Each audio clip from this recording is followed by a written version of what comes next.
Hello बच्चों, तो आज का जो ये वीडियो है बहुत ही इंपॉर्टेंट होने वाला है। इसमें मैं आप लोगों को क्लास 12 का जो है हिंदी का सिलेबस बतलाने वाला हूं। बहुत सारे ऐसे बच्चे होते हैं जो हिंदी में उनका मार्क्स कम आता है और हिंदी में बहुत सारे बच्चे ऐसे हैं जो फेल हो जाते हैं। सारे सब्जेक्ट में अच्छा करने के बावजूद भी बहुत सारे ऐसे बच्चे हैं जो हिंदी में फेल होते हैं। तो इसके पीछे का रीजन यह है कि वो हिंदी पर ध्यान नहीं देते हैं और कुछ बच्चों को तो हिंदी का सिलेबस ही जानकारी नहीं रहता है। वो बस किताब लेते हैं और या फिर गेस्ट पेपर लेते हैं और याद करना शुरू करते हैं, वो भी एग्जामिनेशन से कुछ दिन पहले। तो आपको ऐसा नहीं करना है, आपको पूरे सिलेबस का जानकारी होनी चाहिए और उसके बाद आप 100 में 100 मार्क्स ला सकते हैं। तो आज मैं आप लोगों को बतलाने वाला हूं कि आप किस तरह से अपने पूरे सिलेबस को जानिएगा और कहां से कितने मार्क्स का कौन सा क्वेश्चन आता है ये जानिएगा। इसके बाद ही आप जो है इसका तैयारी, जो हिंदी का तैयारी शुरू करें और इससे आपका बेनिफिट ये मिलेगा कि आप 100 में 100 हिंदी में भी ला सकते हैं। तो चलिए शुरू करते हैं। तो देखिए, हमारे पास जो हिंदी में जो ऑब्जेक्टिव क्वेश्चन आएंगे वो ऑब्जेक्टिव क्वेश्चन आएंगे 100, यानी जो हमारे पास ऑब्जेक्टिव क्वेश्चन होगा वो ऑब्जेक्टिव क्वेश्चन होगा 100 मार्क्स का। 100 मार्क्स का हमारे पास ऑब्जेक्टिव क्वेश्चन जो है एग्जामिनेशन में आएगा, जिसमें से हमें सिर्फ 50 का ही हमें आंसर देना है। यानी ऑब्जेक्टिव क्वेश्चन का सिर्फ 50 का ही हमें आंसर देना है और 100 में से 50 जो है हम लोगों को आंसर देना है। तो इसमें से देखते हैं हम लोगों का। तो देखिए, 12th क्लास में जब भी हम लोग यहां पर हिंदी में बात करते हैं तो सबसे पहले आता है गद्यखंड। गद्यखंड में से जो प्रश्न आएंगे वह 13 चैप्टरों से हम लोगों का प्रश्न आएंगे और इस 13 चैप्टर में टोटल ऑब्जेक्टिव आएंगे 30 नंबर का, यानी 30 नंबर का ऑब्जेक्टिव रहेगा आपका टोटल गद्यखंड से।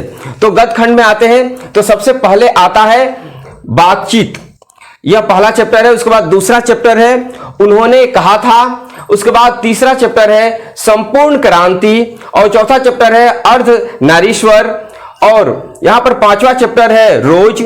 छठा चैप्टर है एक लेख और एक पत्र और सातवां चैप्टर है ओ सदा नीरा। उसके बाद 8वां चैप्टर है सिपाही की मां और 9वां जो चैप्टर है वह है प्रगति और समाज। 10वां चैप्टर है जूठन। 11वां चैप्टर है हंसते हुए मेरा अकेलापन और 12वां चैप्टर है तिरिच और 13वां चैप्टर है शिक्षा। ये बहुत ही इंपॉर्टेंट चैप्टर है और इन सारे चैप्टरों से आपका जो है 30 नंबर का जो है ऑब्जेक्टिव क्वेश्चन आएंगे। तो ये गद्य भाग से हमारा जो है 30 नंबर का ऑब्जेक्टिव क्वेश्चन आएंगे। अब लोग आते हैं पद भाग में। पद भाग में भी टोटल जो है वो 13 चैप्टर है और इस 13 चैप्टर में से हम लोगों का जो ऑब्जेक्टिव क्वेश्चन आएंगे वो 28 आएंगे, यानी 28 प्रश्न जो है वो आपका पद भाग से होगा और 30 नंबर का जो है वो गद्य भाग से होगा। तो हम लोग आते हैं पद भाग में। तो पद भाग में पहला चैप्टर है कड़बक, उसके बाद दूसरा है सूरदास का पद, तीसरा है आपका तुलसीदास के पद, चौथा है आपका छप्य, पांचवा है कबित, छठा है तुमुल कुलाहल कलह में और उसके बाद 7वां चैप्टर है पुत्र वियोग, 8वां चैप्टर है उषा, 9वां चैप्टर है जनजन का चेहरा एक और 10वां चैप्टर है अधिनायक, 11वां चैप्टर है प्यारे नन्हे बेटे को और 12वां चैप्टर है हार जीत, 13वां चैप्टर है गांव का घर। तो इन सारे चैप्टर में से, यानी ये 13 चैप्टर में से हमारे 28 प्रश्न आएंगे, यानी हमारे गद्य भाग में से 30 और पद भाग में से 28 और उसके बाद जो है इसके बाद 2 नंबर जो आते हैं वो आते हैं एक्स्ट्रा, जो पढ़ना रहता है प्रतिपूर्ति में से। प्रतिपूर्ति 3 विश्व कहानियां, जिसमें से आपको 3 कहानियां पढ़नी है, रस्सी का टुकड़ा और कलर की मौत और पेशगी। ये तीनों में से आपको मिलाकर 2 नंबर का मार्क्स आता है, यानी 2 नंबर का इन तीनों में से मिलाकर आता है। तो टोटल आपका हो गया ये 60 नंबर का ऑब्जेक्टिव, यानी 60 नंबर का ऑब्जेक्टिव इन सारे चैप्टरों से आपका रहेगा। अब चलते हैं हम लोग व्याकरण में। यहां पर व्याकरण जो है वो 40 नंबर का हम लोग का व्याकरण रहेगा। 40 नंबर के व्याकरण में हम लोग का संधि जो है वो 5 मार्क्स के संधि आएंगे, समास जो है वो 5 मार्क्स का होगा और उपसर्ग और प्रत्यय जो है वो 4 नंबर का होगा। पर्यायवाची जो शब्द है वो 3 नंबर के होंगे, विलोम शब्द जो है वो 4 नंबर के होंगे और संज्ञा और सर्वनाम से 3 नंबर के प्रश्न रहेंगे। विलोम शब्द ये कुछ विशेष तरह के विलोम होते हैं, ये इसमें से 3 प्रश्न रहेंगे। लिंग जो है उसमें से 4 नंबर के प्रश्न रहेंगे और अनेक शब्द में से जो एक शब्द का एक प्रश्न होगा, और आपका मुहावरे और कहावतों में से 5 प्रश्न होंगे, और पर्यायवाची शब्द जो है वो 3 होंगे। तो इस तरीके का जो है 40 नंबर का व्याकरण जो है हम लोगों का रहेगा। ये 40 नंबर का व्याकरण होगा। तो हम लोगों का जो यहाँ पर 60 नंबर के जो गद और पद से प्रश्न था वो रहते हैं, और 40 नंबर के प्रश्न जो है वो व्याकरण से रहते हैं। तो टोटल क्वेश्चन का नंबर हो गया 100। तो 100 प्रश्न हमारे जो ऑब्जेक्टिव में रहेंगे, जिसमें से हम लोगों को सिर्फ 50 का ही आंसर देना है। तो उसके बाद आते हैं हम लोग यहाँ पर सब्जेक्टिव में। तो देखिए सब्जेक्टिव में हमारे जो है 50 नंबर के सब्जेक्टिव होंगे, 50 का ऑब्जेक्टिव और 50 का, यहाँ पर 50 का ऑब्जेक्टिव और 50 का सब्जेक्टिव। तो 50 के सब्जेक्टिव में आते हैं, जिसमें से हम लोगों का निबंध जो है वह 8 नंबर का एक निबंध आता है। 8 नंबर का एक निबंध रहेगा, जिसमें से 6 प्रश्न दिए हुए रहेंगे, 6 में से एक निबंध हम लोगों को लिखना है।